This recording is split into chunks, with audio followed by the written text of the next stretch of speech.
মানে আমি শুনলাম যে মানে বাংলাদেশে মানে হিন্দুদেরকে উপর অত্যাচার করতেছে মুসলমানরা।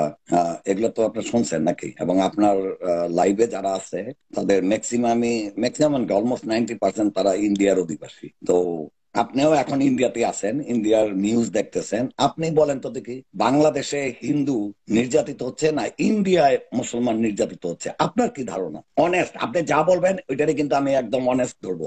আপনি যেটা বলবেন তারপরে আমি স্ট্যাটিস্টিক্যাল আমি ডাটা পাঠাবো, ইন্ডিয়াতে পার্সেন্টেজ ওয়াইজ ইন্ডিয়াতে কি হচ্ছে বাংলাদেশে কি হচ্ছে। আমি খালি আপনার মতামত চাই। ইন্ডিয়াতে আমি চোখে যেটা দেখি এবং এখানকার পত্রিকাতে যেটা দেখি এবং বাংলাদেশে চোখে যেটা দেখেছি এবং বাংলাদেশের পত্রিকাতে যেটা এখনো দেখে যাচ্ছি, এই সবকিছু সামারি হচ্ছে এটা, যে ইন্ডিয়াতে হিন্দুরা মুসলমানরা উভয় দলেরই যারা সন্ত্রাসী গোষ্ঠী আছে তারা জনগণের উপরে নির্যাতন করে, জুলুম করে, মুসলমানরাও করে হিন্দুরাও করে। আর বাংলাদেশে হচ্ছে একতরফা ভাবে মুসলিম যারা তারা, অর্থাৎ যারা খাঁটি মুসলিম তারা অন্য লোকদের উপরে অমুসলিমদের উপরে আক্রমণ করা, খুন সন্ত্রাস এগুলো করে যাচ্ছে। বলুন এবার। আচ্ছা আচ্ছা, বিজেপি কি এটা কি কোনো হিন্দু মৌলবাদী পলিটিক্যাল পার্টি নাকি বিজেপি? বিজেপি হিন্দু মৌলবাদী দল থ্যাংক ইউ। ওকে। এবং বিজেপির সাথে বিশেষ করে হ্যাঁ আচ্ছা, বলুন। কিন্তু বিজেপি কিন্তু মৌলবাদী দল এবং তারা কিন্তু মেজরিটি নিয়ে ইন্ডিয়াতে গভর্নমেন্ট। বাংলাদেশে মুসলিমের দলটা কি? জামাতে ইসলাম। জামাতে ইসলাম 3টা থেকে 4টার বেশি কোন সিট পাইছে জামাতে ইসলাম? আপনি আমার বলেন তো। আর বিজেপি কিন্তু ক্ষমতায় সংখ্যাগরিষ্ঠ। তাহলে ইন্ডিয়ার ম্যাক্সিমাম মানুষ মৌলবাদী না বাংলাদেশের মানুষ মৌলবাদী? মানে আপনি খালি দেখেন 3টা সিট পায়, এবং এখন তো জামাত ইসলাম তো নাই, ওই মানে দাঁড়াইতে দেয় নাই। এবং আপনি দেখেন, আপনার আপনার কথাটা এই দুইটাই বলি, আপনার তারপর আমি সেকেন্ডে যাব। আপনার বলেন। আপনার ধন্যবাদ আপনাকে এই একটা সুন্দর হুম। প্রশ্ন করার জন্য। আপনাকে একটা জিনিস আমি স্মরণ করিয়ে দিতে চাই। বাংলাদেশে একটা দল আছে বিএনপি, আর ভারতে এবং আওয়ামী লীগ, দুইটা দল আছে, বিএনপি আওয়ামী লীগ, জামাত ইসলাম, আরো দল আছে। আর ভারতে যে বিজেপি, এটা হচ্ছে বাংলাদেশের বিএনপি দলের মতোই। বিএনপি অসাম্প্রদায়িক দল না। আপনি নিশ্চয়ই স্বীকার করবেন যে বাংলাদেশের বিএনপি কিন্তু কোনো একটা সেকুলার দল না, অসাম্প্রদায়িক দল না।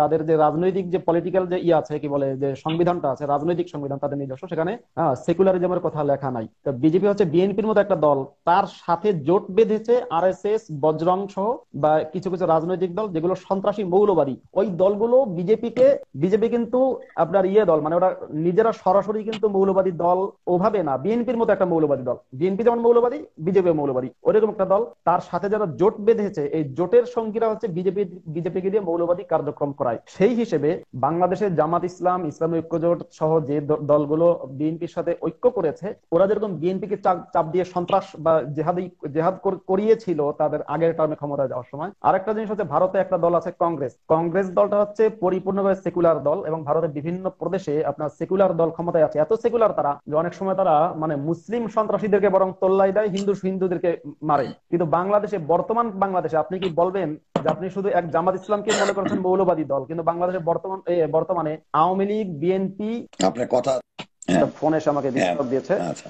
আপনি কি বলবেন যে বাংলাদেশ আওয়ামী লীগ, বিএনপি, জামাত ইসলাম কোনোটা দলই মৌলবাদী না? আওয়ামী লীগও তো মৌলবাদী দল, বাংলাদেশে তো মৌলবাদী দল ক্ষমতায়। ভবিষ্যতে যদি বিএনপি আসে বা আওয়ামী লীগ যারাই আসুক, আমি তো বলবো বাংলাদেশে মৌলবাদী দলই ক্ষমতা আছে। বাংলাদেশে তো সবাই মৌলবাদী। ভারতে তো কংগ্রেস মৌলবাদী না। আর তারপরে বিজেপি যদি আপনি বলেন মৌলবাদী, বিজেপি শাসিত রাজ্যগুলোতে ইসলামের বিরুদ্ধে যদি কোনো মুসলমান কথা বলে তাকে গ্রেপ্তার করা হয়। কংগ্রেস শাসিত রাজ্য তো করাই হয়, বিজেপি শাসিত রাজ্যগুলোতেও ইসলামের বিরুদ্ধে কথা বললে সেই মুসলমানকে, হ্যাঁ, সেটা দলিল কি প্রমাণ কি সেটা যাচাই ছাড়াই তাকে তথ্য প্রযুক্তি আইনে 95 আইন দিয়ে তাকে গ্রেপ্তার করা হয়। এবং এরকম নজির আমার কাছে বেশ কিছু আছে। আচ্ছা আচ্ছা, একটা কথা বলি। যেমন ধরেন প্রতিটা দেশের মানুষের মন মানসিকতা কি, তারা কি চিন্তা করে, সেটা কিন্তু তাদের কর্মেতে প্রকাশ পায়। যেমন আপনি যদি ইন্ডিয়াতে তাকান, হুম। আপনি দেখবেন যে কলকাতাকে মানে ইন্ডিয়ার মধ্যে কলকাতা পশ্চিমবঙ্গ যে প্রদেশটা আছে, এটাকে কিন্তু সবসময় কিন্তু সেন্ট্রাল গভর্নমেন্ট সবসময় কিন্তু তাদেরকে কিন্তু আলাদা করে দেখছে। ওদেরকে ডেভেলপমেন্ট করতে দেয় নাই,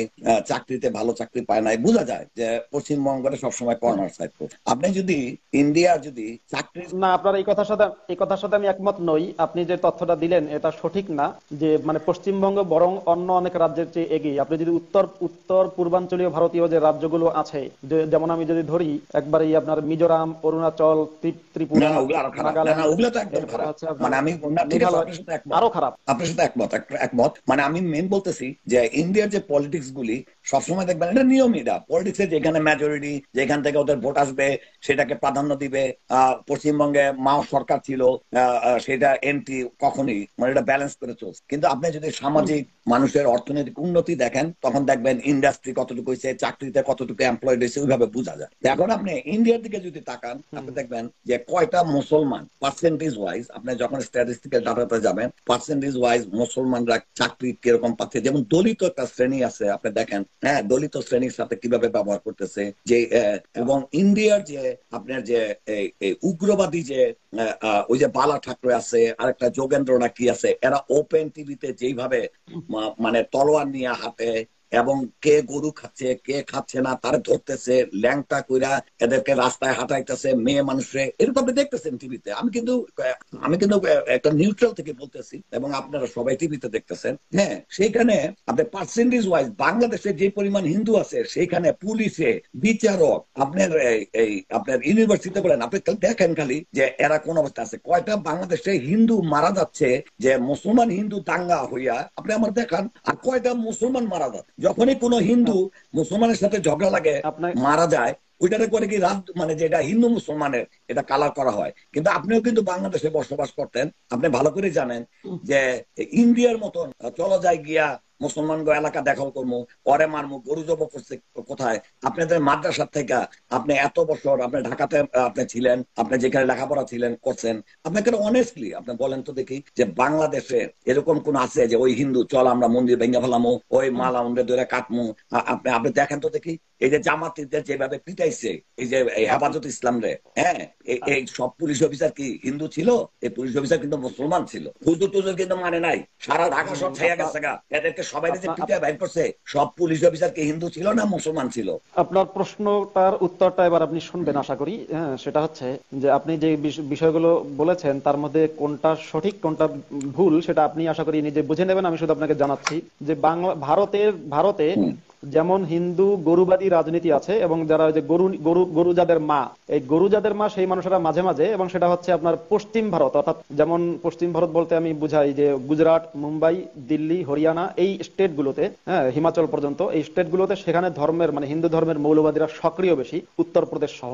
একই সাথে ওই স্টেট গুলোতে ইসলামী মৌলবাদী সংগঠন, স্টেট মানে পুরো পুরো পশ্চিমবঙ্গ না পুরো ভারতেই ইসলামী মৌলবাদীরা খুব বেশি অ্যাক্টিভ। কিরকম অ্যাক্টিভ? আপনি যদি নাম শোনেন, আসাদুদ্দিন ওয়াইসি, বদরুদ্দিন আজমল এবং আরো প্রচুর পরিমাণে মুসলিম মৌলবাদী নেতারা এখানে প্রকাশ্যে হিন্দু সম্প্রদায়কে, হিন্দুদেরকে উদ্দেশ্য করে বলে যে তোর জিভ টেনে ছিঁড়ে ফেলবো, হ্যাঁ, কেটে ফেলবো, ছুরি দিয়ে কাটবো।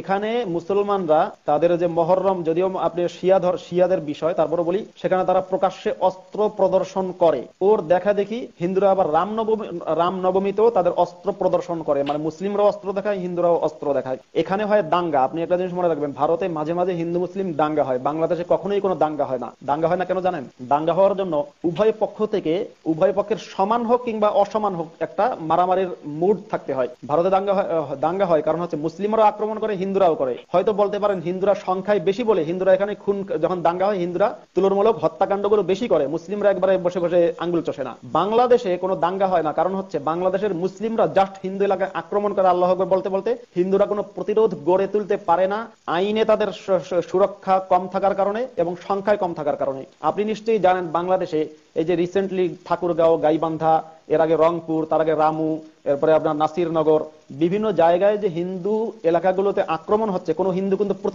প্রতিরোধ গড়ে তুলতে পারে নাই। হিন্দুরা সেখানে মুসলিমদেরকে পাল্টা রামের নাম বলে হামলা করে নাই। কিন্তু ভারতে আপনি যদি দেখেন যে কয়টা দাঙ্গা হয়েছে, আমি যদি শুধু বসিরহাটের কথা বলি, যে পশ্চিমবঙ্গের বসিরহাটের দাঙ্গা হয়েছে, সেখানে আক্রমণ উভয় পক্ষই করেছে। মুসলিমরা গিয়ে হিন্দুদের মন্দির ভেঙেছে, হিন্দুদের ব্যবসা প্রতিষ্ঠান ভাঙচুর করেছে। একই সাথে হিন্দুরা মসজিদের কিছু অংশ ভেঙে ফেলেছে এবং মুসলিম মুসলিমদের বিভিন্ন ব্যবসা প্রতিষ্ঠান ভাঙচুর করেছে। তো আপনি এই দুইটা জিনিস বুঝতে হবে। এবং ভারতের মধ্যে জায়গায় বসে জাকির নায়েকের মধ্যে একজন শীর্ষ সন্ত্রাসী। আজকে আপনি যে বলছেন ভারতের সমালোচনা করছেন, কিন্তু আপনি কি জানেন যে পুরো উপমহাদেশে ইসলাম ধর্মের নেতৃত্ব দিচ্ছে ভারত? হ্যাঁ, আপনার যে পুরো দেওবন্দি শিক্ষা ব্যবস্থা, দেওবন্দ হচ্ছে ভারতের উত্তর প্রদেশে, এখান থেকে আপনার ইসলামী শিক্ষা ব্যবস্থা পরিচালিত হচ্ছে। ভারত সরকার তো সেখানে হস্তক্ষেপ করছে না। তাবলিগ জামাতের যে কথা বলেন, তাবলিগ জামাত পরিচালিত হচ্ছে ভারতের নিজামুদ্দিন থেকে। সরি, করছে তো। জাকির নায়েক একটা ওপেন চ্যালেঞ্জ করছে যে আমি যদি কাউরে জোর কইরা মুসলমান বানায় থাকি দেখাক, আমি যে কথা বলতেছি কথার মধ্যে যদি কোনো ভুল থাকে সেটা আমাকে দেখাক, সেটা চ্যালেঞ্জ করছে। এবং সেখানে শ্রী শ্রী রবিশঙ্করের মতন লোক আইসা স্বীকার করছে যে গরু খাওয়া হিন্দু ধর্মে আছে। তারপরেও কিন্তু এই গরুর ইস্যু নিয়ে ইন্ডিয়াতে মুসলমানদের অত্যাচার করতেছে। অথচ ইন্ডিয়া সারা পৃথিবীতে সেকেন্ড লার্জেস্ট আপনার গরুর মাংস রপ্তানিকারক। এইটা নিয়ে কেউ কথা বলতেছে, এটা আপনি চিন্তা করে কত হাস্যকর। এটা করতেছে হিন্দুরাই কিন্তু করতেছে। আর আরেকটা কথা, আমি আপনার সাথে এরশাদ ভাই একটু লেট মি ফিনিশ। আমি আপনার সাথে আপনার এই লাস্টের বক্তব্যের সাথে আমি একমত যে ভারতে গুরুত্ব নিয়ে রাজনীতি হচ্ছে। শুধু গরু না, এখানে এরা হনুমানকে মনে করে দেবতা, এরা ওই যে তুলসী গাছকে দেবতা মনে করে, গরুকে দেবতা মনে করে, এরা অনেক কিছুকেই দেবতা মনে করে। কিন্তু কথাটা হচ্ছে যে ভারত থেকে কিন্তু মানে পৃথিবীর একটা অংশে ইসলাম ধর্মের নিয়ন্ত্রণ করা হচ্ছে। ভারতে প্রচুর পরিমাণে মুসলিম সংগঠন, মুসলিম মৌলবাদী সংগঠন, জেহাদি সংগঠন আছে যারা পাকিস্তানে পর্যন্ত সন্ত্রাসী জেহাদি আইডিওলজি সাপ্লাই দেয়। এবার আপনি বলছেন যে জাকির নায়েক ভারত, পাকিস্তান, বাংলাদেশে বিরাট সংখ্যক একটা জেহাদি অনুশাসনের একটা গোষ্ঠী তৈরি করার পরেও জাকির নায়েকের বিরুদ্ধে কোনো ব্যবস্থা নেয় নাই। আচ্ছা, জাকির নায়েকের জেহাদি বক্তব্য একটা বক্তব্য করতে পারবেন? যে জেহাদ মানে বলতে আমি যতটুকু জানি, জেহাদ বলতে বলছে নিজেকে আত্মসমর্পণ করো, নিজেকে কন্ট্রোল করো, যে আমি আমি আমি ভালো কাজ করবো, এটা নিজের সাথে নিজের জেহাদ। কখনো জাকির নায়েক বলছে যে কারোর উপরে তোমরা অ্যাটাক করো, এরকম একটা বক্তব্য আপনি করতে পারবেন? যে জাকির নায়েক বলছে যে কাইটা ফেলাও, মাইরা ফেলাও, যেটা আমাদের আসিফদা কন্টিনিউয়াসলি বলে যাচ্ছে, মাইরা ফেলাও, কাইটা ফেলাও, একটা কোট করতে পারবেন? জাকির নায়েক বলছে একটা। আচ্ছা আচ্ছা আচ্ছা, আপনাকে একটা জিনিস আমি একটু জিজ্ঞাসা করি, জাকির নায়েক কি সহি ইসলামের প্রচার করে নাকি ইসলামের ভুলভাল? আপনি দেখেন ওইটার প্রশ্ন, যেমন প্রথম কোশ্চেনটা কি করছেন আপনি, যে জাকির নায়েক জেহাদি বক্তব্য দেয়, ওইটার কাউন্টার কিন্তু আমি বলছি। এটার উত্তর যদি দিতে পারেন দেন, আর নাহলে আপনি নেক্সট কোশ্চেনে যাবেন। এটা আমরা কমপ্লিট করার আগে না এটা না, আমি শুধু এতটুকু বলি, আপনার কাছে কি মনে হয় জাকির নায়েক ইসলামের জেহাদি কোনো বক্তব্য দিছে কিনা কাইটা ফেলাও? Zakir Naik, this is my question, just yes or no, you know the answer or not, just tell me. না, আমি আপনাকে বলি জাকির নায়েক কি সহি ইসলাম প্রচার করে বলে আপনার মনে হয়? তাহলে আমি উত্তরটা দেব। সহি ইসলাম যদি বলেন, এখন আমাকে বলতে হবে আপনি সহি ইসলাম বলতে কি বুঝেন আর আমি সহি ইসলাম বলতে কি বুঝি। তখন আমরা দুইজনে কিন্তু এক পেজে থাকি। কারণ আপনি সহি ইসলাম আপনার কাছে মনে হবে একটা, আমার কাছে মনে হবে একটা। তখন সহি ইসলামের আবার সংজ্ঞা নির্ধারণ করতে হবে, আপনার সংজ্ঞা আমার সংজ্ঞা এক কিনা। এটা কিন্তু আরেকটা টপিক, আধা ঘন্টা যাবো আমি, অসুবিধা নাই। আগে বলেন জাকির নায়েক কোন জেহাদি কোন বক্তব্য দিচ্ছে কিনা। আমি আপনার কাছে একটা জিনিস বলছি যে আজকে তর্কের খাতিরে, আপনি যেটা, আমরা তর্ক করতেছি না, কিন্তু আমরা বিতর্ক করতেছি, মানে নট তর্ক, বিতর্ক, রাইট? বলেন। আচ্ছা আচ্ছা, বিতর্কের খাতিরে আপনি এখন যে সহি ইসলাম যেটাকে বলবেন, আমি সেটাকে অসহি ইসলাম বলবো না। আমি আপনার সাথে একমত হয়ে যাব। আমি না এটা বলি নাই, আমি বলতেছি আপনি যখন একটা ওয়ার্ড ইউজ করবেন তখন আমি জানতে চাই ওই ওয়ার্ড আপনি যেটা মিন করছেন আমি যেটা মিন করছি সেটা এক কিনা। ঠিক আছে, এইটাই, আর কিছু না। মনে করেন আপনি সহি ইসলাম একটা সংজ্ঞা দিলেন, এইটাই, আর কিছুই না। কারণ আমি যদি মনে করি যে মনে করেন আমি একটা শব্দ বললাম ফিগ, একটা ফল, একটা ফলের নাম আছে ফিগ। আপনি চিন্তা করতেছেন ও আমাদের দেশে তো জাম্বুরারে ফিগ কয়, আমি কিন্তু আমার ফিগ নিয়ে আমি কথা বলতেছি, আপনি আপনার ফিগ নিয়ে, তাহলে কিন্তু মিলবে না। দুইজনের আগে সংজ্ঞা একত্র হইতে হবে যে আপনার ফিগ আর আমার ফিগ এক কিনা, তখন আলাপ হয়। আমি যাবো, আপনি যদি ইন্টারেস্ট হন আমি ইসলামে যাবো। আচ্ছা, তো যেটা আপনি জাকির নায়েক দিয়ে বলতেছিলেন সেটা আগে শেষ করেন। ওকে, জাকির নায়েক যে ইসলামের কি বলে না, জাহাদি মন্তব্য করছে, আমি বলছি যে না, কোথাও ওই যে কথা বলে নাই। জাকির নায়েক হচ্ছে আপনার সৌদি আরবের যে ইসলাম, ওহাবি ইসলাম। বাপের নাম কি ছিল, দাদার নাম কি ছিল, উই আর নট ডিসকাসিং। দেখেন প্লিজ, আমি জানি আপনি কিন্তু আপনার আলাদা ব্রেইন, আপনি কিন্তু আসিফের ব্রেইন নিয়ে চলেন না, যে ওই যে তেনা পেঁচানো। আমি আপনার কথা শুনি, আপনি কিন্তু ওই আসিফ, খগেন এদের মতন তেনা পেঁচান না। I know that. আপনি খুবই যুক্তিসঙ্গত কথা বলেন, যেটা আপনি বিশ্বাস করেন সেটা বলেন, আর ওরা কিন্তু যেটা বিশ্বাস করে সেটা বলে না। They are working for somebody, you are not working for anybody. আপনি যেটা বিশ্বাস করেন সেটা বলেন। আমি দেখছি আপনাকে আরিফুর রহমান লন্ডনের এবং আসিফের কাছে আপনি বলতেছিলেন মাদ্রাসার কথা, যে মাদ্রাসায় ছোট ছোট বাচ্চাদের হুজুররা যে পায়ুকামি করে, এটা কিন্তু একটা দুঃখজনক ঘটনা। এটা দুঃখজনক কিনা বলেন তো? এটা অনেক দুঃখজনক কিনা? প্রত্যেকটা বাচ্চারা যদি একটা হুজুরে করে, এটা তার বাপ নাই মা নাই, এটা এটা কতটুকু দুঃখজনক এর জন্য বলেন। কিন্তু এই কথাটা যখন আপনি আসিফকে বলছেন, আসিফ হাসতেছিল, আসিফ হাসতেছিল, আদিপুর হাসতেছিল, এটা কি হাসির খবর? এটা হাসির খবর? এটা অত্যন্ত দুঃখের খবর। কিন্তু তাদের মধ্যে আলাদা বিষয়। কিন্তু আই ওয়াজ নট সারপ্রাইজ, কারণ আমি জানি they are sick people. Sick people always get pleasure with a torture violence. So I was not surprise. কিন্তু আপনি তো আর সিক না, আপনি একজন, আপনার আমি কথা ফলো করছি, আপনি আপনি অত্যন্ত ভদ্র, আপনার কথাবার্তা যতটুকু আপনি বুঝেন, আপনি নিজের সাথে প্রতারণা করেন না, যেটা বুঝেন সেটা বলেন। তো আমরা কিন্তু তর্ক করতেছি না মাসুদ ভাই, আমরা প্লিজ তর্ক করতেছি না। আমরা জাস্ট আমার যে কথা জানার সেটা আপনাকে বলতেছি, আপনার থেকে আমি কিছু শিখতেছি। ঠিক আছে, বলেন। আচ্ছা, আমি আপনাকে বলি, আমার দৃষ্টিতে জাকির নায়েক শুধুমাত্র কিছু সমস্যা বাদে ইসলামের সহি জিনিসের প্রচার করে, সহি ইসলামের প্রচার করে। তো সহি ইসলামের প্রচার করে, সেখানে সে জেহাদের কথা কিভাবে বলে তাকে আমি আপনাকে বলছি। তাকে প্রশ্ন করা হয়েছিল ওসামা বিন লাদেন সম্পর্কে। জাকির নায়েক সেখানে ওসামা বিন লাদেন যে সন্ত্রাসী না, ওসামা বিন লাদেন মোটেই সন্ত্রাসী না, এটাকে কোনো না কোনো ভাবে প্রমাণ করে ছেড়েছে। কিভাবে? যেগুলো সব বিবিসি, সিএনএন খবর এই জাতীয় কথা বলছে। দ্বিতীয় নম্বর কথা, জাকির নায়েক, আমি কিন্তু জাকির নায়েকের মানে এমন কোন নাই যেটা আমি না পড়ছি এবং আমার মনে আছে।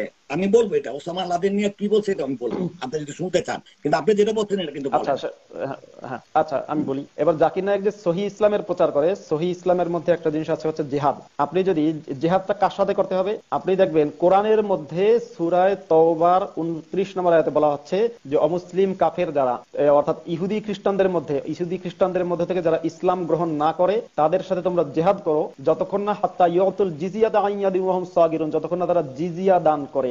জিহাদ বলতে আপনি কি বোঝেন? আপনার কি মনে হয় জিহাদ মানে হচ্ছে যে নিজের মনের সাথে জিহাদ করা? ইসলামের যে জিহাদের সংজ্ঞা সেটা কিন্তু এটা না। এবং জিহাদ মানে এইটা না যে আত্মরক্ষা। যদিও প্রথম দিকের যে জিহাদের আয়াতটা আছে সেখানে বলা হচ্ছে উযিনা লিল্লাযিনা ইয়াকাতালুনা বিআন্নাহুম যুলিমু, সূরা ইসের মধ্যে, আপনার সূরা তাহার মধ্যে, যে তোমরা নির্যাতিত হয়েছে এজন্য তোমাদেরকে প্রতিরোধ করার অনুমতি দেওয়া হলো। কিন্তু ক্রমশ জিহাদের সংজ্ঞা আগ্রাসী হয়েছে এবং মুহাম্মদ নিজে বিভিন্ন গোষ্ঠীর উপরে বিনা উস্কানিতে আক্রমণ করেছে।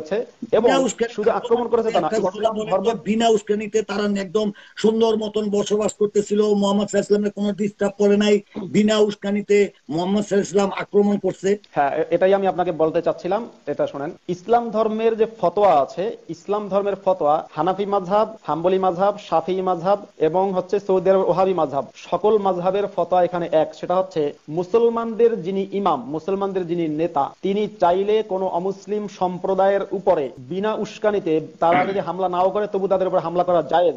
এই বিষয়ে যদি আপনি জানতে চান, আপনি ফতোয়ায়ে শামী সহ যে কোনো ফতোয়ার কিতাব খুলবেন। এবং যদি আরো জানতে চান তাহলে আপনি বাংলাদেশ, ভারত, পাকিস্তান এই তিনটা দেশের 100% মাদ্রাসায় বা 99% মাদ্রাসায় যে বই পড়ানো হয় হেদায়া, সেই হেদায়া কিতাবের আরবি, যেটা ভারতের দেওবন্দ থেকে প্রকাশিত হয়, সেই আরবি কিতাবের 557 নম্বর পৃষ্ঠা থেকে নিয়ে 557 এবং 558 নম্বর পৃষ্ঠা আপনি পেয়ে যাবেন। সেখানে আরবিতে বলা হয়েছে, যেটা ভারত থেকে প্রকাশিত বই, ওয়াকিতালুল কুফফারি ওয়াজিবুন ওয়া ইল্লাম ইয়াবদাউনা, যে কোন কাফেরদের সাথে যুদ্ধ করা আমাদের জন্য ওয়াজিব যদিও তারা শুরু না করে। হ্যাঁ, কেননা লিউমুমি কাউলিহি তাআলা, দলিল দেওয়া হয়েছে যে কারণ আল্লাহ বলেছেন যে ওয়াকাতিলুল মুশরিকিনা কাফাতান, তোমরা মুশরিকদের সাথে সম্মিলিতভাবে ঝাঁপিয়ে পড়ো। অন্য আয়াতের মধ্যে সূরা তাওবা বলেছে ইনফিরু খিফাফাম ওয়া ফিকালান, সূরা তাওবার মধ্যে তোমরা মানে কম অস্ত্র অবস্থায় কিংবা ভারী অস্ত্র দিয়ে, মানে কম অস্ত্র কিংবা ভারী অস্ত্র দিয়ে তোমরা ঝাঁপিয়ে পড়ো কাফেরদের বিরুদ্ধে। এবং ওই হেদায়া কিতাবে বলা হয়েছে প্রমাণ হিসেবে, কেন রাসূল সাল্লাল্লাহু আলাইহি ওয়াসাল্লাম আপনার গর আলা উবনা, একটু শুনেন, গর আলা উবনা সবাহা, উবনা নামক সম্প্রদায়ের উপরে আক্রমণ করেছে মোহাম্মদ। একটু শুনেন, মোহাম্মদ খায়বারের ইহুদিদের উপরে বিনা উস্কানিতে আক্রমণ করেছে। বনু কুরাইজার বিষয়টা, সেটা আপনার সাথে তো এখন ওটা আলোচনা করব না। বিনা উস্কানিতে মোহাম্মদ বনুল মুস্তালিক সম্প্রদায়ের উপরে, আপনি যদি কিতাবুল মাগাজি পড়েন, আপনি যদি বুখারী পড়েন, আপনি যদি মুহাম্মদের জীবনী পড়েন, বনুল মুস্তালিক সম্প্রদায়ের উপরে মোহাম্মদ বিনা উস্কানিতে আক্রমণ করেছে। এই কিতাবগুলোতে বলা হয়েছে মুহাম্মদের উপরে সেখানে কোনো আক্রমণ করা হয় নাই, মুহাম্মদের বিরুদ্ধে কোনো ষড়যন্ত্র চক্রান্ত কিছুই করা হয়নি। মুহাম্মদ জাস্ট, ওরা রাত্রে বেলা ঘুমানোর সময় আক্রমণ করেছে। খায়বারের ইহুদিরা ঘুমাচ্ছিল, তারা কোনো ষড়যন্ত্র চক্রান্ত কিছুই করেনি। মোহাম্মদ তাদের ওখানে গিয়ে হামলা করেছে হঠাৎ। ওরা যুদ্ধ করার কোনো প্রস্তুতি নিতে পারে নাই। ওরা অস্ত্র নিয়ে মোহাম্মদ সকালবেলা ভোরে ভোরে গিয়ে মোহাম্মদ সেখানে আক্রমণ করেছে। এবং একটা তো মোহাম্মদ করেছে, দ্বিতীয়ত ইসলামের ফতোয়া কি? ইসলামের ফতোয়া হচ্ছে যে দেখেন, আপনি যদি হেদায়া কিতাবের একটা ফতোয়া তৈরি হয় কিসের ভিত্তিতে? ফতোয়া তৈরি হয় কোরআন এবং হাদিস থেকে রিসার্চ করে উম্মতের মুসলমানদের যারা আলেম তারা ফতোয়া তৈরি করে। হ্যাঁ, আপনি যদি হেদায়া কিতাবের ফতোয়া কিতাবুল জিহাদ যেটা আছে, মাসুদ ভাই আমি জানি, কিন্তু একটা জিনিস হেদায়া কিতাবে কিতাবুস সাইয়্যিদ, আমি একটু বলি মানে যেগুলো আপনি বলতেছেন এগুলা প্রতিনিয়ত আমরা শুনতেছি, কিন্তু আপনার এই টপিকটা আমি একটু শেষ করে আমি একটা কথা বলবো। আপনি প্রতিবারই যখন আপনি বা আরো যারা এই কোটেশন কোট করেন কোরআন থেকে, যেমন সূরা তওবার এত নম্বর ভার্স, ওইখানকার এত নম্বর, এক লাইন করে এটা কিন্তু কন্টিনিউয়াসলি আপনারা বলতে থাকেন। এবং আমরা বলতে যারা আমরা আপনি যেখান থেকে কোট করেন তার আগের লাইনও জানি, তারপরের আয়াতও জানি, শুরু থেকে জানি, তারা কিন্তু বুঝি যে আপনি মাঝখান থেকে কেন এটা কোট করতেছেন। তো আমাদের উপর কিন্তু এটা কোনো এফেক্ট হয় না। আচ্ছা, এর চেয়ে বেটার যদি আপনি সূরা তওবা নিয়ে একটা লাইন বলেন, এক কাজ করবেন, একদিন সূরা তওবার প্রথম থেকে শেষ পর্যন্ত বলবেন, বইলে ডিসকাস করবেন, যে যেখানে পাও হত্যা করো, আমৃত্যু জিহাদ করো, এই পুরা সূরাটাই পড়বেন এবং এটা প্রেক্ষাপট কি এবং এটা তাফসীর কি এবং এটার হাদিস কি আছে এটা নিয়ে আলাপ করবেন। কিন্তু যখন আপনি এই মাঝখানতে বলেন না, এতে এতে এতে যাদেরকে ভুল বুঝান ওরা কিন্তু এমন নামাজ পড়েন, ওরা এমন কিন্তু গাঞ্জুটি। কিন্তু যারা নামাজ পড়ে, যারা কোরআন পড়ে, তাদের জন্য এটা কোনো এফেক্ট না, কারণ যারা নামাজ পড়ে কোরআন পড়ে এরা প্রথম থেকে শেষ পর্যন্ত পড়ে। আচ্ছা, এটা একটা টপিক। আরেকটা কথা বলতেছি, মোহাম্মদের এই যে আপনি আয়াত বললেন, ফতোয়া বললেন, একটা কথা আছে, সত্য কখনই সত্যকে ঢাকা যায় না। হিটলারের কথা চিন্তা করেন, হিটলার যখন ক্ষমতায় আসছিল তখন ম্যাক্সিমাম জনগণ, যদিও 30% ভোট পাইয়া অনলি 30% ছিল পার্লামেন্টারিতে হিটলারে, তারপরে ওকে ক্ষমতায় বসানো হয়েছে, কিন্তু পুরা জার্মানিকে কিন্তু তার পিছনে গেছে, ভয় হোক যেটাই হোক হিটলারের কাছে। দাঁড়ান আমি একটু অফ করে দিই, আমি আমার যদি কল দেয় তো মুশকিল তো, একটু দাঁড়ান, ডোন্ট ডিস্টার্ব দিয়ে দিই আমি, ডোন্ট ডিস্টার্ব। আমাকে আসিফ ভাই এটা শিখাইছে, ডোন্ট ডিস্টার্ব, সেটার জন্য আসিফ ভাইয়ের কাছে যান। আচ্ছা, তো হিটলার যখন ক্ষমতায় ছিল সবাই হিটলার হিটলার হিটলার হিটলার সব হিটলার। দেখেন হিটলার যখন মারা গেছে তখন হিটলার আসল যে মানুষটা ছিল সেটা কিন্তু প্রকাশ পাইছে। হিটলার কিন্তু আর সম্মানিত ব্যক্তি না, তার কর্মের কিন্তু পুরো মূল্যায়ন হয়েছে। ওই কিভাবে জার্মানিকে নষ্ট করছে, কিভাবে জার্মানিকে ডাইভার্ট করছে। আজকে একটা ওয়ার্ল্ডের, সেই সময় জার্মানি ছিল সারা ওয়ার্ল্ডের মধ্যে সব কিছুতে বেস্ট। আপনি যদি জানেন, কেমিস্ট্রিতে বলেন, ফিজিক্স বলেন, ওদের আর্মস ওয়ার্ল্ডের বেস্ট ছিল জার্মানি। আজকে হিটলারের জন্য আজকে জার্মানি কোথায় পড়ে আছে আপনি চিন্তা করে দেখেন। তো হিটলারকে কিন্তু মূল্যায়ন করছে। তো আপনি একটা কমন সেন্স ইউজ করেন, মোহাম্মদ সাল্লাল্লাহু আলাইহি ওয়াসাল্লাম না ছিল রাজা, না ছিল তলোয়ার, এই লোকটা যদি অন্যায় করতো তাইলে তার মৃত্যুর 200 বছর পরে হাদিস কোরআন একুরেট ভাবে লেখা হইতো। সে যদি মানুষকে অন্যায় করতো তার হাদিস চেঞ্জ হইতো, কোরআন চেঞ্জ হইতো। এবং আপনি নিজেও জানেন যে মুসলমানরা মারামারি করছে, খলিফারে মাইরা ফলাইছে, হ্যাঁ, কিন্তু কোরআনের আয়াত কিন্তু কেউ চেঞ্জ করে নাই এখনো পর্যন্ত। আজকে 150 কোটি তার অনুসারী হয়ে গেছে গা। মনে করেন 150 কোটি অনুসারী হয়েছে একটা কিলার শিশু দর্শক। দেশদের উপরে পৃথিবীতে আপনি একটা নেতা দেখান তো যেই লোকটা খারাপ ছিল তার অনুসারী আছে, একজন নেতা দেখান সারা পৃথিবীতে যে খারাপ ছিল। স্ট্যালিন দেখেন, স্ট্যালিন রাজত্ব করতে 300 বছর দেখেন আপনি।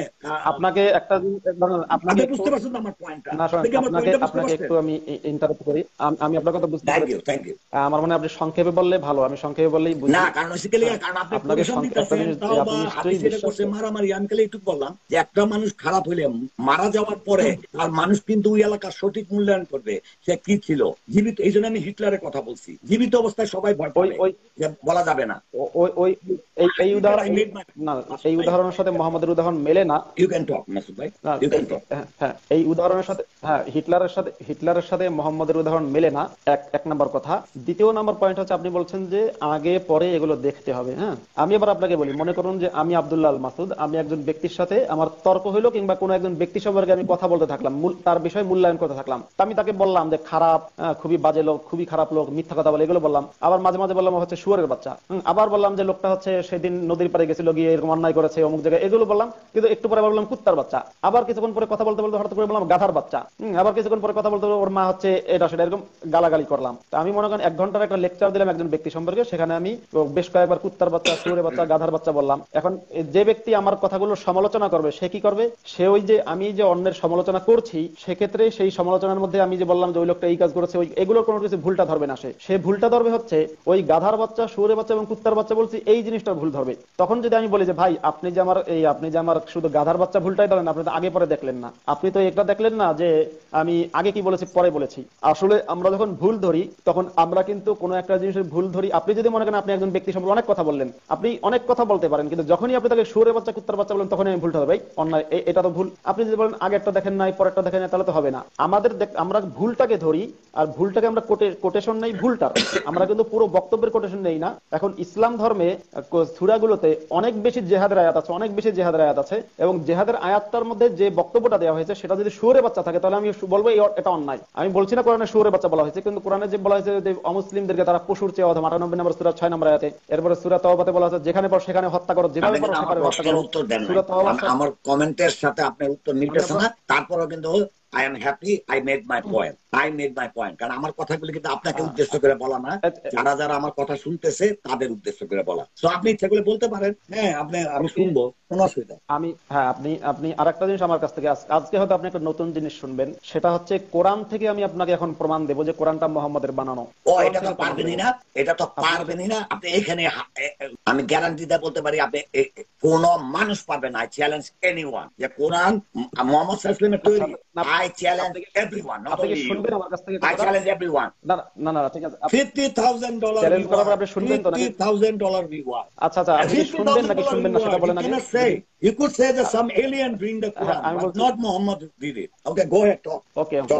You wanna talk about that? পুরস্কার লাগবে না, আপনি শুনতে চাইলে আপনি ওটাতে যাবেন, মুহাম্মাদের এটাতে যাবেন না ওটাতে যাবেন, বলেন আপনাকে কোনটা বলুন না, আপনি যেটা বলতেছিলেন এটা তো থাকবেন না, কোনটা বলুন যেটা আপনি বলতে চান। আপনি কি মুহাম্মদ যে কোরআনটা যে মুহাম্মাদের লেখা এটা প্রমাণ করবেন, এই টপিকসে এখন যাবেন? আমি আপনার প্রশ্নের উত্তর দিয়েছি। আপনি যে বলছেন যে আগে পড়তে হবে পরে পড়তে হবে যে কথাগুলো বললেন না, ওইটা আমি বলছি সেটার উত্তর দিলাম যে দেখুন আমরা লেখাপড়া যখন করি সাধারণত দেখি আর কি ওই মাঝখান দিয়ে এক লাইন করে দৌড় করে চলে আসছে। হ্যাঁ, তো ওই মাঝখান দিয়ে আমি কোত্থেকে আসছে আমি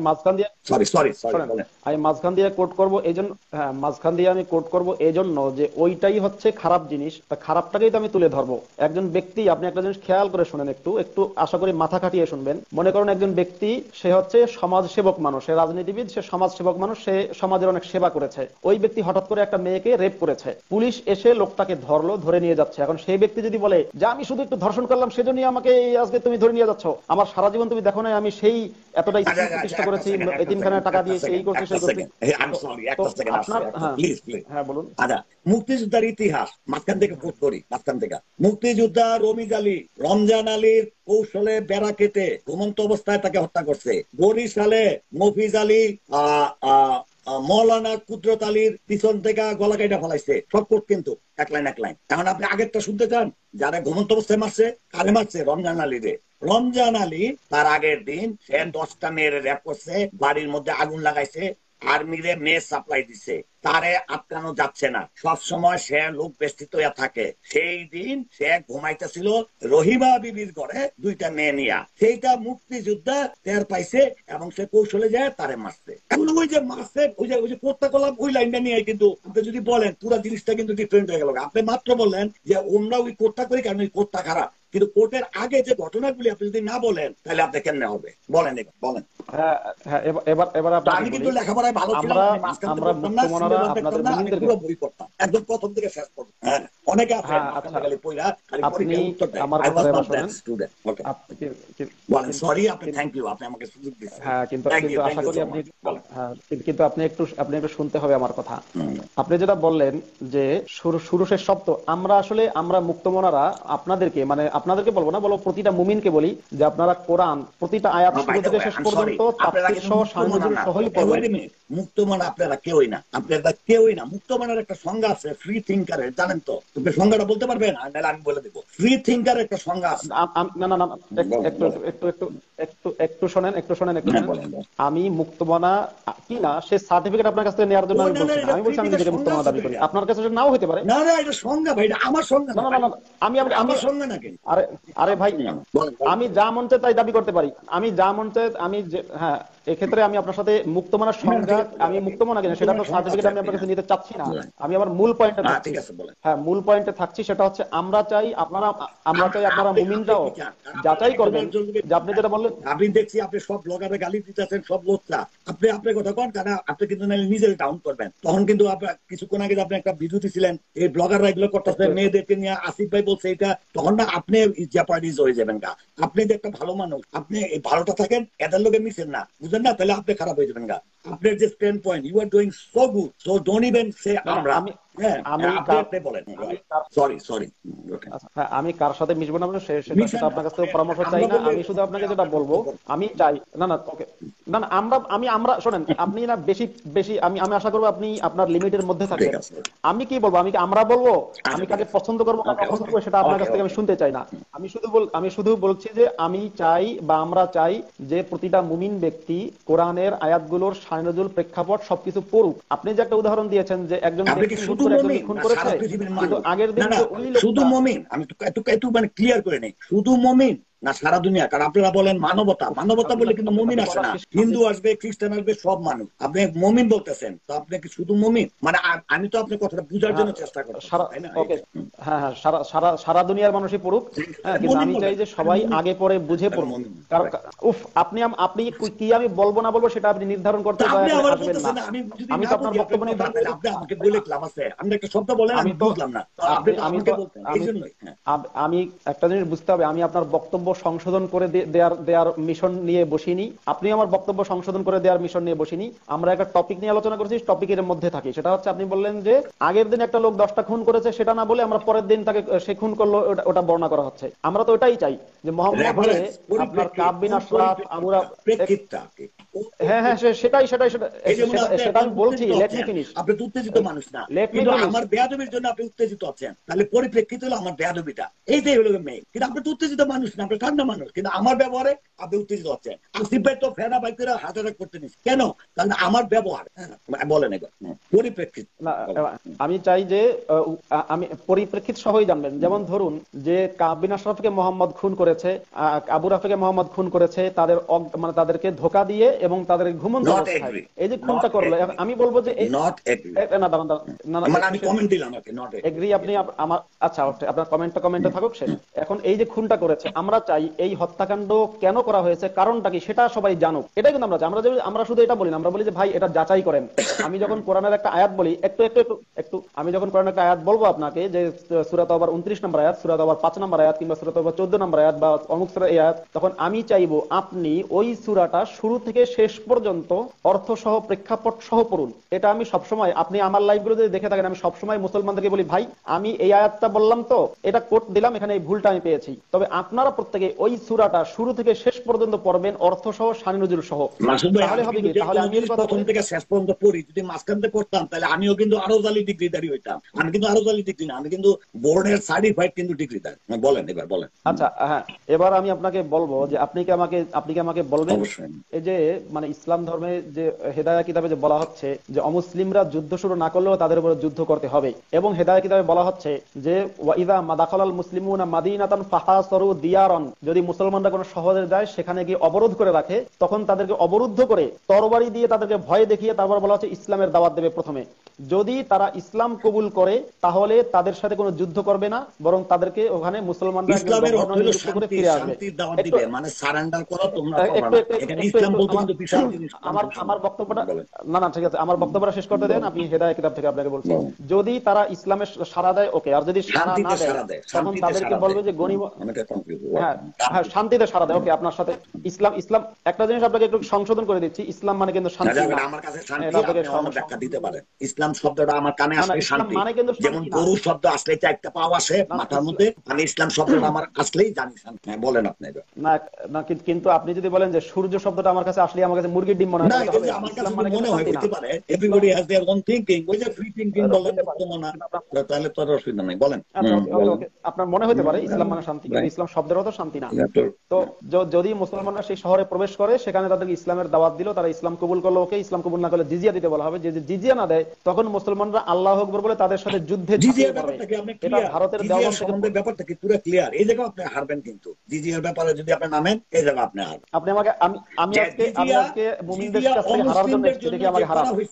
আর মুসলমানদের জন্য যদি করা না হয়, তাহলে কারা বেনিফিটের আপনি যদি তুলনামূলক দেখেন, হ্যাঁ, তাইলে আপনি বুঝতে পারবেন যে যদি কোন ভীতু মুসলিম হইতো, ওই কইতো আমিও জিজিয়া দিব, তাও মুসলমানের খাতায় নাম রাখাম না, কারণ ওর যুদ্ধে যাইতে হইব, ওর অনেক কিছু করতে হইব। কিন্তু অমুসলিমদের কিন্তু যুদ্ধ যাইতে হইব না। আবার অমুসলিমের যারা শিশু বাচ্চা হবে, যারা অক্ষম, তাদেরও যুদ্ধে যাইতে হবে না। জিজিয়া ইজ নট আপনি না ফটের একটা ওয়ার্ড বলেন জিজিয়া, কিন্তু এটা কিন্তু বিশাল ব্যাখ্যা, কিন্তু বিশাল ব্যাখ্যা।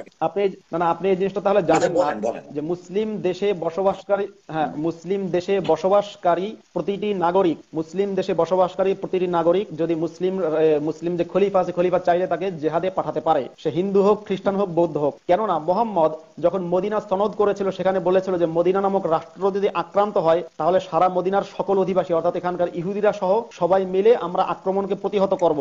মোহাম্মদের সাথে প্রথম দিকের জেহাদে ইহুদিরা অংশগ্রহণ করেছিল মোহাম্মদের পক্ষ নিয়ে। যখনই ইহুদিরা মোহাম্মদের সাথে পক্ষ নিয়ে জেহাদ করতে অস্বীকার করেছে, বনু কুরাইজার যে ঘটনা আহজাবের যুদ্ধের পরে, তখনই মোহাম্মদ বনু কুরাইজার 900, 800, 600 বিভিন্ন সংখ্যা আছে বলা হয়, হ্যাঁ, এদেরকে জবাই করে হত্যা করেছে। এরপরে আপনি বলছেন জিজিয়াটা যদি সম্মানের হয়, তাহলে জিজিয়া সম্মানের, বলা হচ্ছে হাত্তা জিজিয়াটা একটু শোনেন, জিজিয়া যদি সম্মানের হয়, জিজিয়া যদি, তাহলে কি আমরা মুসলিমরা কি চুপচাপ বসে থাকবো? না পুরো বাংলাদেশের তারা একটা অধিবাসী হিসাবে তাদেরকে রক্ষা করব? তাইলে আমরা যদি তাদেরকে রক্ষা করি, তাদের উচিত না যে আমাদেরকে হেল্প করা? কারণ আমি তাদেরকে রক্ষা করতেছি, কেউ যদি ওদেরকে অ্যাটাক করে, তাহলে এটা আমরা একটা অধিবাসী না? আপনি তো একটু আগে বললেন যে মুসলমান অমুসলিমরা যুদ্ধ করতে বা অমুসলিমরা যুদ্ধে যাওয়া দরকার নেই, মুসলমানরা বাঁচা যাবে। এখনই আপনি বলছেন তারা যেতে হবে। আপনার বক্তব্য কি দুই রকম হয়ে গেল না? না, কথাটা হলো কি, আপনার বক্তব্য কি দুই রকম হয়ে গেল? আপনি যদি তারে বাধ্য করেন, সেই সোলজার কিন্তু আমাকে মারবে। মনে করেন আমি মুসলমান, আমি হিন্দুরে বললাম চলো যাই যুদ্ধে, সেগুলো যাবো না। আমি যদি ওরে নিয়ে যাই, ও তো ওই শত্রু পক্ষের লগে মিলে যাবে, এটা তো নর্মাল কথা। কিন্তু একটা অমুসলিম যদি তার দেশপ্রেম থাকে, অবশ্যই তারে নিমু। এখানে খালি বললই সে হইতে পারে শত্রু পক্ষের একজন হইতে পারে। এটা তো যেমন ইন্ডিয়াতে মুসলমান কোনদিন আপনি সেনা প্রধান বানাবে না। কেন? কারণ তারা জানে যে বলা যায় না ভাই মুসলমান কোন সময় আঙ্গ বিরুদ্ধে যায়, কতগুলি সেন্সিটিভ পোস্ট আছে, কোনদিন দিবে না। এটা সব দেশেতেই। সরি, আমি না অনেকবার বাধা দিচ্ছি আপনাকে। আপনি তো গেলেন হচ্ছে না, আমি আপনার সাথে দেশ নিয়ে আলোচনা করবো না, আমি আপনার সাথে আলোচনা করছি মাসুদ ভাই। থ্যাংক ইউ বলা হয়েছে। মাসুদ ভাই, this is the first time somebody let me talk. Thank you so much. Masud ভাই আপনি বলেন, কিচ্ছু বলবো না, বলেন। Okay, thank you. আপনাকেও ধন্যবাদ। বলছি যে আপনি যে জিজিয়ার বিষয়টা বলছেন, জিজিয়াতে বলা হচ্ছে যে মানে একবারে নত কর জোরে, যেটাকে আপনি সগিরুন শব্দের অর্থ হচ্ছে অপমানিত হয়ে তারপরে জিজিয়া দিতে হবে। অমুসলিমকে অপমানিত এই কথা বলা হয়েছে। আপনি নিশ্চয়ই এর মধ্যে অমুসলিমের জন্য কোনো সম্মান আমাকে ব্যাখ্যা দিতে পারবেন না। দ্বিতীয় নম্বর কথা, মোহাম্মদের হাদিস আছে সহিহ বুখারীতে, মোহাম্মদ সেখানে বলছে যে, আপনার হাদিসটা হচ্ছে, আমার আরবি যে বাক্যটা আপনার হলো লা তাবদাউল ইয়াহুদা ওয়ালান নাসারা বিসসালাম, তোমরা ইহুদি নাসারাদেরকে আগে সালাম দিও না। ফাইদা লাকিতুমুহুম ফি তারিকিন ফাত্তারুহুম ইলা আদিয়াকিহি, যদি রাস্তায় কোনো ইহুদি নাসারার সাথে তোমার, মানে কোন জায়গায় বলেছে, মুসলিম দেশে বসবাসকারী কোনো ইহুদি নাসারার সাথে তোমার যদি রাস্তায় দেখা হয়, তাহলে তুমি তাকে রাস্তার কোনায় ঠেলে দাও, অর্থাৎ সে যাতে রাস্তার মাঝখান দিয়ে হাঁটতে পারে না। আপনি এখন জাকির নায়েকের স্টাইলে কোনো একটা ব্যাখ্যা দিতে পারবেন, সেটা হচ্ছে কি যে রাস্তার মাঝখান দিয়ে হাঁটলে বেচারা গাড়ি তলে পড়তে পারে, বেচারা অ্যাক্সিডেন্ট হতে পারে। কিন্তু আপনি যে বলেন, আপনাকে ভুল, কিন্তু আপনি যেটা বলবেন সেটা রেকর্ডে থাকবে। আমাদের মধ্যে যারা হাদিস বিশেষজ্ঞ, কোরআন বিশেষজ্ঞ, তারা অবশ্যই আপনার উত্তর দিবে। কিন্তু যেহেতু আমি জিনিসটা পুরোটা জানি না, আমি আপনার সাথে কিভাবে তর্ক করবো, এটা কিন্তু তাহলে ওই যে আসিফ ফেলাসি হয়ে যাবে, তেনাবাজি হয়ে যাবে। কারণ যেটা আমি জানি না, আমি আপনার সাথে তর্ক করবো কিভাবে? তো আপনি বলতে পারবেন, আমি শুনবো। যদি কেউ বলে আপনি বলেন, আমি শুনতেছি, কিন্তু আমি তেনাবাজি করব। আমি আপনাকে বলছি এজন্য যাতে করে তেনা নাই, তেনা কিন্তু বড় বাচ্চাদের থাকে, পায়খানা টাখানা করে দিলে, হ্যাঁ, ওই অবস্থা। আমি বলেন। আচ্ছা বলেন। আচ্ছা, আমি আপনাকে ধন্যবাদ দিচ্ছি, আজকে আপনি আমার সাথে সুন্দরভাবে আলোচনা করছেন। এর জন্য আর একটা বিষয় হচ্ছে, আমি আপনাকে এই কথাগুলো বলার উদ্দেশ্য, আপনি আমার কথাগুলো সঠিক কিনা যাচাই করে নেবেন। এই জন্য যাচাই করবেন, আপনি আরো পড়বেন, হ্যাঁ, যাচাই করবেন এবং আরো পড়বেন। এবং আপনাকে আরো একটা জিনিস জানানোর আছে, আপনাকে একটা জিনিস জানানোর, দুইটা জিনিস আমি শুধু এখন শেষে বলবো, এরপরে আমি দেখবো যে অন্য কাউকে যুক্ত করার। হ্যাঁ, সেটা হচ্ছে অনেকেই যুক্ত হতে চাচ্ছে, লিখছে যে মুহাম্মদের সহিহ বুখারীর একটা হাদিস, সেখানে মুহাম্মদ বলছে ইসলামী রাষ্ট্রের রূপরেখা লেখা, সেখানে আইন সম্পর্কে আপনি জানেন মোহাম্মদ বলেছে শরিয়া আইন, সেখানে বলা হচ্ছে লা ইউকতালু মুসলিমুন বিকাফিরিন। খুব সহজ একটা কথা, যে মুসলিম রাষ্ট্রে বসবাসকারী, মুসলিম রাষ্ট্র, ইসলামী রাষ্ট্রে বা মুসলিম রাষ্ট্রে বসবাসকারী কোন কাফের যদি কোনো মুসলমানকে হত্যা করে তাহলে ওই কাফেরকে হত্যা করে ফেলতে হবে, কিন্তু কোনো মুসলমান যদি কোনো কাফেরকে হত্যা করে তাহলে তাকে ওই মুসলমানকে হত্যা করা যাবে না। এখন আপনি যেটা বলবেন সেটা হচ্ছে তাহলে কি কোনো আইন নাই? হ্যাঁ আছে। কি আছে? তার জন্য আছে তাজির। তাজির মানে হচ্ছে, আপনি যদি ধরুন, আমি যদি আগে কল্পনা করি সৌদি আরব একটা মুসলিম দেশ, মানে আমি ফর এক্সাম্পল সৌদি আরব একটা মুসলিম দেশ, সৌদি আরবের কোন বসবাস, সৌদি আরবের নাগরিক, ধরুন সৌদি আরবের এমনি তো সৌদি আরবে কোনো মুসলিম নাগরিক হতে পারে না, ধরলাম সৌদি আরবের নাগরিক হচ্ছে একজন হিন্দু, ওই হিন্দু ব্যক্তি যদি কোনো একজন মুসলমানকে খুন করে ফেলে তাহলে ইসলামী আইন অনুযায়ী ওই হিন্দু ব্যক্তির শিরচ্ছেদ করা হবে, এটা ইসলামী আইন। কিন্তু যদি সৌদি আরবের কোনো একজন মুসলিম নাগরিক একই কারণে, আমি বললাম একই কারণে, যে কারণে হিন্দু খুন করে, ও ঠিক একই কারণে কোনো একজন হিন্দুকে হত্যা করে, তাহলে ওই মুসলিমকে লা ইউকতালু, মুহাম্মদ বলেছে তাকে কতল করা যাবে না, তার শিরচ্ছেদ করা যাবে না। তবে আলেমরা ফতোয়া দিয়েছেন তাকে তাজির, ছোটখাটো শাস্তি দেওয়া যেতে পারে, যেমন কারাদণ্ড দেওয়া যেতে পারে,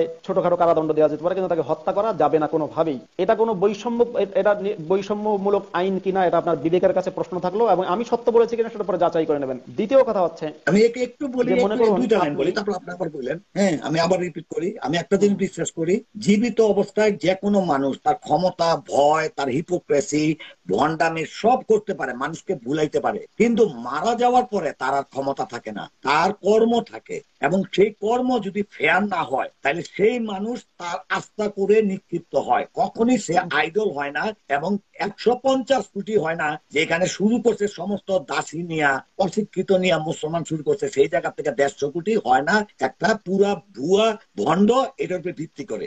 এটা হলো কমন সেন্স প্লাস। আপনি ইতিহাসে একটা উদাহরণ দেখাইতে পারবেন না যে কোন একটা লোক বাজে কর্ম কইরা সে ভালোভাবে প্রতিষ্ঠিত হয়েছে ইতিহাসের খাতায়, ইতিহাস তাকে তার জায়গায় নিক্ষিপ্ত করছে, বলেন আগে। হ্যাঁ, আপনি যেটা বলেছেন এর জবাব হবে যে পৃথিবীতে যে কয়টা ধর্ম আছে, হিন্দু ধর্মের অনুসারীর সংখ্যা প্রায় আপনার আমি ঠিক ধর্ম না, যে কোনো 125 আইডল হতে কাছাকাছি। পারে, রবীন্দ্রনাথ ঠাকুর, স্ট্যালিন, আচ্ছা, হিটলার, হ্যাঁ, না না উইনস্টন চার্চিল, যে কোনো ওয়াশিংটন, রুজভেল্ট। না না না আমি আমি আমি ধর্মগুলোর সাথে, অন্যান্য মতাদর্শকে আলাদা করে ফেলি, কারণ ধর্মগুলো পরকালের একটা লোভ দেখায়, যার কারণে পৃথিবীতে যে কয়টা ধর্ম আছে, যেমন হিন্দু ধর্ম একটা ভুয়া ধর্ম, ওটার কোনো ভিত্তি নেই, বৌদ্ধ ধর্ম কোনো ভিত্তি নেই, খ্রিস্ট ধর্ম, এই যে যতগুলো ধর্ম আছে এরকম, এমনকি শিখ ধর্ম অনুসারী পৃথিবীতে বেশ অনেক কোটি কোটি শিখ আছে, সম্ভবত পৃথিবীব্যাপী আপনার, আমি যদি ভুল না বলি তাহলে সম্ভবত প্রায় 20 থেকে 25 কোটি শিখ আছে পৃথিবীতে। হ্যাঁ, তো এই যে যতগুলো ধর্ম আছে, হ্যাঁ হ্যাঁ, এটা একটু হয়তো কাছা, আমার সংখ্যাটা আমি বলছি যে আমার জানা মতে সম্ভবত 20 কোটির মতো শিখ আছে পৃথিবী জুড়ে, হয়তো এটা কম বেশি হইতে পারে, কিন্তু কিন্তু কোটি কোটি এরকম। এবার এই যে এতগুলো ধর্মগুলোর সাথে যেহেতু পরকালের কিছু বিশ্বাস নির্ভর এবং কিছু লোভ এবং কিছু ভয়ভীতি, স্বর্গ নরকের ব্যাপার স্যাপার আছে, সুতরাং প্রতিটা ধর্মই, আপনি শুধু ইসলাম দেখেন কেন, মুসলমানদের চেয়ে পৃথিবীতে খ্রিস্টানদের সংখ্যায় বেশি, প্রতিটা ধর্মই কিন্তু পৃথিবীতে টিকে আছে এখনো, এবং আরো বহুদিন টিকে থাকবে। কিন্তু হিটলারের মতাদর্শ টিকে নেই, স্টালিনের মতাদর্শ এখন খুব একটা ওভাবে টিকে নেই, খুব কম, কারণ হচ্ছে ওগুলো কিন্তু সরাসরি কোনো ধর্মীয় মতাদর্শ না। একটা ধর্মের বিশ্বাস আর একটা হচ্ছে অধর্মের বিশ্বাস, দুইটার মধ্যে পার্থক্য আছে। রবীন্দ্রনাথ ঠাকুর 10 বছর বয়সের একটা মেয়েকে বিয়ে করেছে, তাই বলে রবীন্দ্রনাথ ঠাকুরের অনুসারীরা কেউ এখন 10 বছর বয়সের মেয়ের বিয়ে করার জন্য বিয়ে করতে চায় না, বা তারা নিজেরাও এখন এটাকে অস্বীকার করে, এটা করবো না। কারণ রবীন্দ্রনাথ এই কথা বলে নাই, আমি বলি রবীন্দ্রনাথ এই কথা বলেনি যে আমি যেটা করছি সেটাই হচ্ছে তোমাদের জন্য আদর্শ, আতিউনি, তোমরা আমাকে অনুসরণ করে, কথা বলেনি। কিন্তু মোহাম্মদ যেহেতু বাল্য বিয়ে করেছে, সুতরাং পৃথিবীর 100% আলেমরা একমত, 100% আমি বললাম যে 100% আলেমরা একমত যে বাল্য বিয়ে এখনো জায়েজ, কারণ মোহাম্মদ যেহেতু বাল্য বিয়ে করেছে, এবং মোহাম্মদ আলাদা করে বলে যায়নি যে আমি বাল্য বিয়ে করছি, যেটা মানে বাল্য বিয়ে বলতে মোহাম্মদ বালক ছিল তা না, মোহাম্মদের স্ত্রী বালিকা ছিল, ছোট 6 বছর এবং 9 বছর আপনার। সুতরাং এটাকে নাজায়েজ বলে নাই, অতএব বাল্য বিয়ে জায়েজ। ধর্মের সাথে অন্যান্য মতাদর্শের এই জায়গাটাই হচ্ছে পার্থক্য। দেখেন, মার্কসিজম বা মাও সেতুংয়ের যেগুলা, সেগুলো কিন্তু একটা অর্থনৈতিক জীবন ব্যবস্থার ওদের মতবাদ, হ্যাঁ, যে কিভাবে অর্থনীতি চলবে একটা দেশকে মানুষের বেনিফিটের জন্য, এইটুকের মধ্যে কিন্তু মার্কসিজম বা মাওসিজম। কিন্তু ধর্মটা হলো, ইসলাম ধর্মটা হলো জীবন বিধান, তুমি কিভাবে চলবা। এখানে কিন্তু আল্লাহর ইবাদত কি বলছে, তুমি যদি মানুষের জন্য করো এটা আমার ইবাদত হিসাবে গ্রহণযোগ্য হবে। ম্যাক্সিমাম কিন্তু কিভাবে কথা বলবো, এই যে আপনার সাথে কথা বলতেছি, এই যে আমি মাঝে মাঝে কিন্তু আপনাকে থামাই দিচ্ছি, এটাও কিন্তু ঠিক না, এটা বেয়াদবি করছি আমি, এটাও কিন্তু ইসলামের নিষেধ। কিন্তু মানুষের সাথে কিভাবে ভালোভাবে ব্যবহার করবা, হ্যাঁ, তুমি কিভাবে বাপ্পার সাথে করবা, পুরাটা কিভাবে তুমি অর্থনৈতিক লেনদেন করবা, কিভাবে ব্যবসা বাণিজ্য করবা, বিয়ে কিভাবে করবা, তালাক কিভাবে দিবা, সারা মানে বিশাল জায়গা কিন্তু শুধু মানুষ সম্পর্কিত কিভাবে একজন আরেকজনের জন্য তুমি করবা, এইটাই কিন্তু এখানে কিন্তু পরকাল তো খুবই কম, পরকাল কিন্তু খুবই কম, ম্যাক্সিমাম হলো তোমার কিভাবে জীবন যাপন করবা, ঘুমের থেকে উইঠা তুমি পায়খানা করবা কিভাবে, খাইবা কিভাবে, কোন খাবার খাবা খাবা না, আপনি দেখেন, চিন্তা করে দেখেন, আপনি বিশাল জীবন ব্যবস্থা, তাই না? বিশাল জীবন ব্যবস্থা করতে গিয়ে ইসলাম সব জায়গায় গুলিয়ে ফেলেছে, ভুলভাল কথা বলে গেছে। যেমন স্ত্রী আরেকটা কথা যদি কি, স্ত্রী মুসলমান যদি কিন্তু কোনো অশিক্ষিত ধর্ম নয়, এটা বলি, অশিক্ষিতের জন্য একটা ধর্মেই একদম রিজার্ভ করা আছে, হিন্দু ধর্ম, কিন্তু মুসলমান কিন্তু শিক্ষিতদের ধর্ম। অশিক্ষিত যদি মুসলমানে আসে তারাই গোলায় ফেলায়, এটা আপনি দেখতেছেন কিছু কিছু কাঠমোল্লারা যে বক্তৃতা দেয়, আপনিও ছিলেন, আপনি ভালো করে জানেন, এটা ভালো করে জানেন। আপনি আপনি আপনি আশা করি আপনি সঠিক ইসলামটা আরো জেনে নেবেন। এবং আপনাকে লাস্ট প্রশ্নটা করে আমি আসলে আপনাকে এখন কেটে দেবো, একটা আরেকজনের কোশ্চেন সাথে আমি যুক্ত হতে চাই। মাসুদ ভাই, একটা কোশ্চেন প্লিজ, মাসুদ ভাই একটা কোশ্চেন, একটা একটা আচ্ছা, প্লিজ। আমি শুধু আপনাকে হ্যাঁ হ্যাঁ না না, ঠিক আছে, আপনার সেই প্রশ্নের সুযোগ আমি দেবো।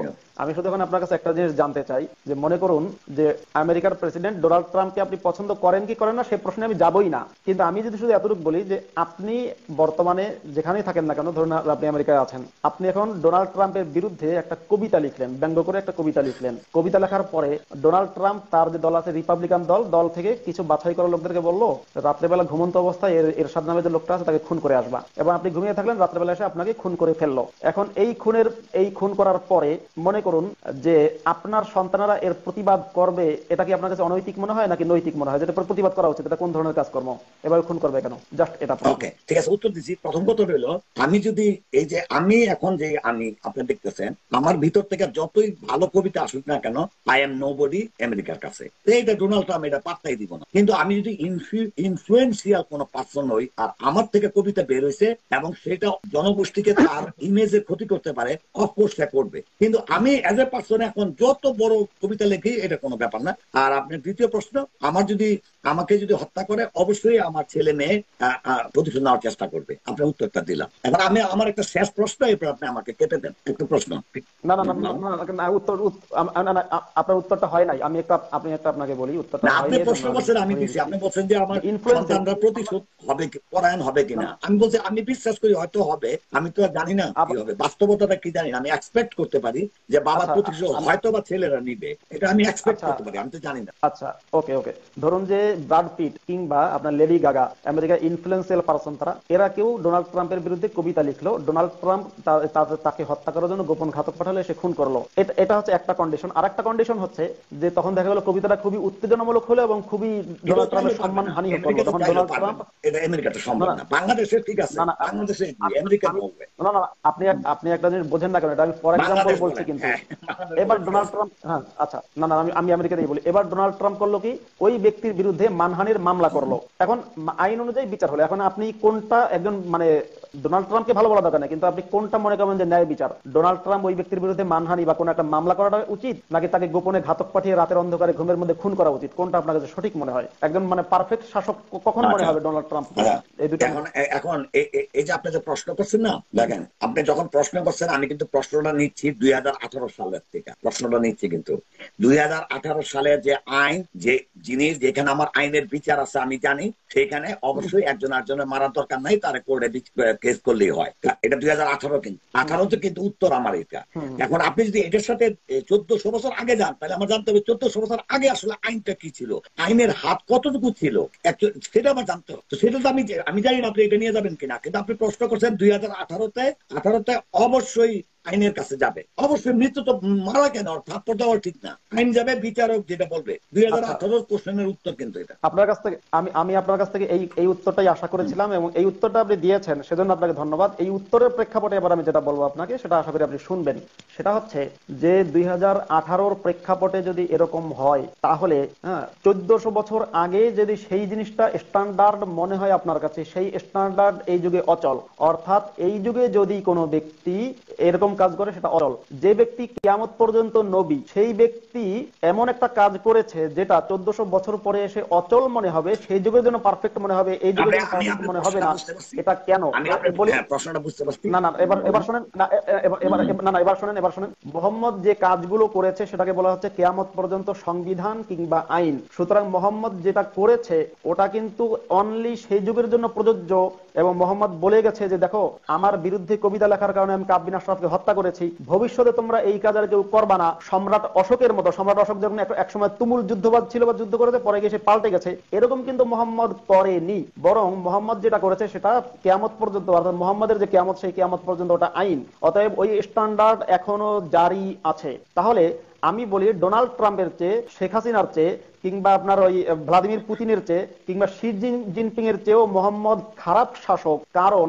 মোহাম্মদ ডাইরেক্ট ঘাতক পাঠিয়ে তাকে খুন করেছে এবং ওটা কিয়ামত পর্যন্ত আইন। ওটা এখনো এটা স্ট্যান্ডার্ড, ওই স্ট্যান্ডার্ড মওকুফ হয়ে যায় না, বাতিল হয়ে যায় না। উত্তরে দুইটা উদাহরণ দিব, এটা এখনো স্ট্যান্ডার্ড, আপনার কথার উত্তরে দুইটা উদাহরণ, এখনো স্ট্যান্ডার্ড। দুইটা উদাহরণ। এক, ধরেন কল্পনা করেন মোহাম্মদ সাল্লাল্লাহু আলাইহি ওয়াসাল্লাম তার অনুসারী নিয়ে জঙ্গলে গেছে, হ্যাঁ, সাম রিজন জঙ্গলে আছে, এখন ক্ষুধা লাগছে, খাবার আনছে, তো চিন্তা করলো হাত ধুবো, পানি নাই, কিছুই নাই। মোহাম্মদ সাল্লাল্লাহু আলাইহি ওয়াসাল্লাম বললো ঠিক আছে, একটা পাতা ছিড়ান বা একটা বাঁশের বাঁশ পাইছে, মনে করেন বাঁশে ওই একটা চাবিজের মতন বানাইছে, বানায় খাইলো। এখন ওইখানে অনুসারী ছিল 10 জন, 10 জনের মধ্যে একজন বললো যে মোহাম্মদ সাল্লাল্লাহু আলাইহি ওয়াসাল্লাম বাঁশ দিয়া পরিষ্কার পরিচ্ছন্ন, এইটাই মিন করছে। আরেকজন বললো না না, মোহাম্মদ সাল্লাল্লাহু আলাইহি ওয়াসাল্লাম যা করছে উল্টাই করতে হবে, সে বাঁশ দিয়া চামিজ বানাইছে, এইটা কিয়ামত পর্যন্ত ওই বাঁশ খুঁজতে হইব, চামিজ বানাইতে হইব। দেখেন একজনের এক একটা দৃষ্টিভঙ্গি, শুনে কি ব্যাপারটা তাই? ব্যাপারটা হলো তোমরা পরিষ্কার পরিচ্ছন্ন খাও, নাহলে তোমরা এফেক্টেড হবে। এটা লোকে একটা উদাহরণ। দ্বিতীয় উদাহরণ হলো একটা গ্রামের মধ্যে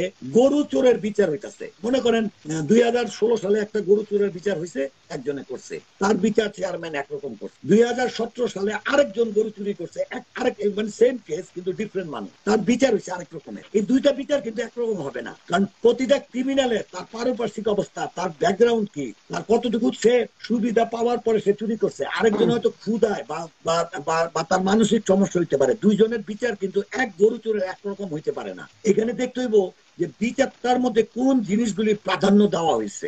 এখন যদি দেখা যায় একটা ছেলে তার ক্ষুধার্ত, একদম তার কেউ চাকরি দিচ্ছে না, কিচ্ছু দিচ্ছে না, ক্ষুধার্ত, সে একটা চুরি করে খাবার খাইছে, তার বিচার একটা।